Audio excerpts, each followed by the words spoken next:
అందరికీ నమస్కారం.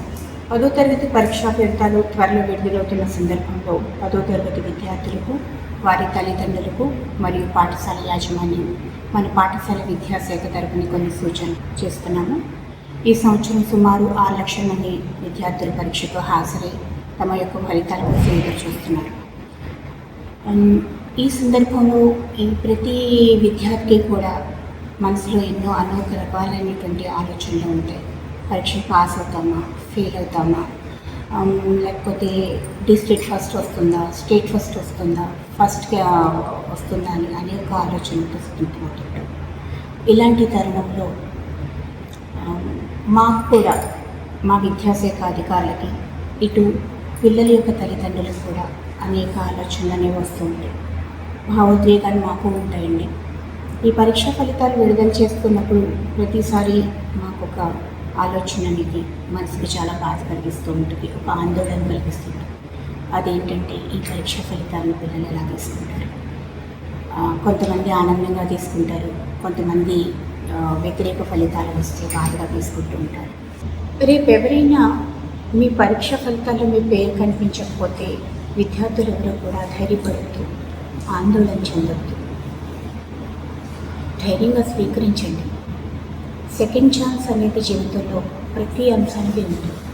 అలాగే పరీక్షకు కూడా సెకండ్ ఛాన్స్ ఉంటుంది.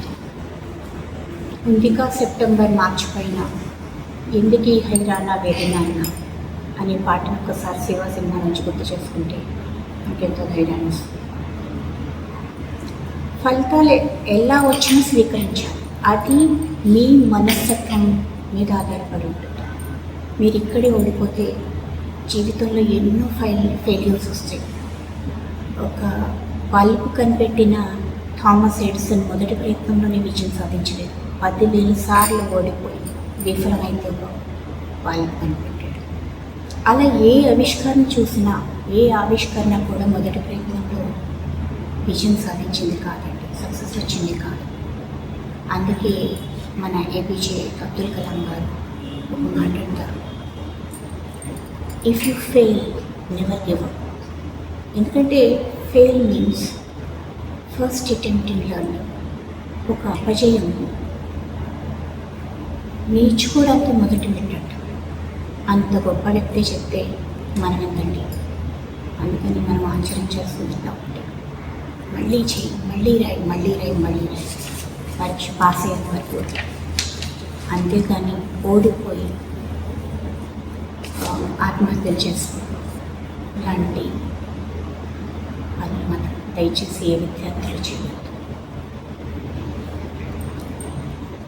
ఇటు తల్లిదండ్రులకు కూడా మేము మీకు విజ్ఞప్తి చేస్తున్నాం ఏంటంటే, మీరు మీ విద్యార్థులకు, మీ పిల్లలకు 10వ తరగతి ఎవరైనా చదువుతూ ఉంటే, నువ్వు ఫస్ట్ క్లాస్ తెచ్చుకుంటే నీకు గిఫ్ట్ ఇస్తాను, నువ్వు స్కూల్ ఫస్ట్ వస్తే ఇది ఇస్తావు అని హామీ ఇస్తుంటారు, వరాలు కురిపించేస్తుంటారు. అది కాదండి మన పిల్లలకి మనం వచ్చేది. మనం ఏం చెప్పాలంటే, నువ్వు ఓడిపోయినా, నువ్వు ఫెయిల్ అయినా నీ వెనకాల నేనున్నా, నీ కుటుంబం అంతా నీ వెనకాల, నువ్వు మళ్ళీ ప్రయత్నం చేయి అనేటువంటి ధైర్యాన్ని మీరు హామీ ఇవ్వాలి. అలాంటి భరోసాని మీరు మీ పిల్లలకి ఇవ్వాల్సి ఉంటుంది. జీవితంలో పరీక్షలు చాలా చిన్నవని, వాటికంత విలువ లేవని, ప్రాణం అంత విలువ లేవని తెలియచెప్పాల్సింది బాధ్యత మాత్రం తల్లిదండ్రులకి.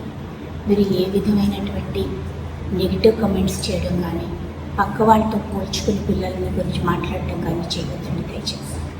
ఈ సమయంలో, ఈ కష్టకాలంలో పిల్లలు విజయం సాధిస్తే ఆనందించండి, అపజయం సాధిస్తే అండగా నిలబడి.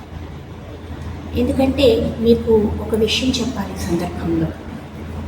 మెటా సంస్థ CEO అయినటువంటి మార్క్ జుకర్బర్గ్ గారు ఒక మాట అంటారు, the great successes come from having the freedom to fail. అంటే విఫలమయ్యే స్వేచ్ఛ కుటుంబంలో ఉండాలంట. పిల్లలు ప్రయత్నం చేస్తారు, దాంట్లో అపజయం కావచ్చు. అలాంటి వాతావరణం అప్పుడు కూడా దాన్ని యాక్సెప్ట్ చేసి ముందుకు ప్రోత్సహించే వాతావరణం ప్రతి ఇంట్లోనూ ఉండాలి. మార్క్ జుకర్బర్గ్ గారే చెప్తే మనం ఎంతండి. అలాంటి ఎన్విరాన్మెంట్, అలాంటి వాతావరణాన్ని కల్పించే బాధ్యత మాత్రం మీదే. ఏదైనా ఘోరం జరిగాక విమర్శలు వస్తాయని, వాళ్ళు ఏదో అన్నారని, లేకపోతే ఎక్కడో ఏదో అవమానం జరుగుతుందని మీరు మీ పిల్లల్ని ప్రోత్సహించడం మానేస్తే వాళ్ళు జీవితంలో ముందుకెళ్ళారు. ఆ నిర్ణయాల వల్ల మీరు చాలా బాధపడతారు. అందుకని కొంచెం బాధ్యతగా ఉండండి. మీ విద్యా సంస్థల్లో అందరికీ కూడా మేము ఉపాధ్యాయులకి, హెడ్ మాస్టర్లకి అందరికీ కూడా తెలుపుతున్నాం. ఈ సందర్భంలో మీ విద్యార్థులకి, మీ పిల్లలకి అండగా నిలబడండి. ఒకవేళ వాళ్ళు పాస్ కాకపోయినా, అనుకున్నంత శాతం మార్కులు రాకపోయినా వాళ్ళకి మంచి మాటలు చెప్పండి, మనోధైర్యాన్ని నింపండి. రాబోయే పరీక్షలకి వాళ్ళని సన్నద్ధం చేయండి. మీరు మీ బాధ్యత నెరవేరుస్తారని ఆశిస్తూ